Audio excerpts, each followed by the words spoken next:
चीन के Sinkiang Uyghur खुदमुख्तार इलाके में 20 अप्रैल को रिलीज होने वाली फिल्म वॉनथोंग शू मौसीकार वॉनथोंग शू की सच्ची कहानी बयान करती है, जो मार्च 1951 में हजारों मील के सफ़र तय करके इस इलाके में पहुंचे थे।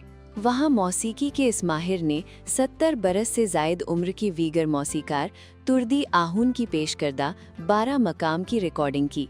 मकाम वीगर सकाफत का एक जामे फन है जिसमें गाने, रक्स और मौसीकी को यकजा किया जाता है। साल 2005 में इसे यूनेस्को की गैर मादी सकाफती विरसे की फहरिस्त में शामिल किया गया था।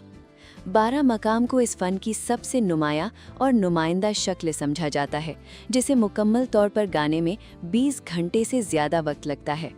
उस जमाने में आवाज़ महफूज करने के लिए सिर्फ स्टील वायर रिकॉर्डर ही दस्तयाब थे। 2 महीने तक जारी रहने वाले इस काम के दौरान तुर्दी आहून दिन के वक्त गाते रहे, जबकि वॉनथोंग शू उनकी आवाज़ रिकॉर्ड करते रहे।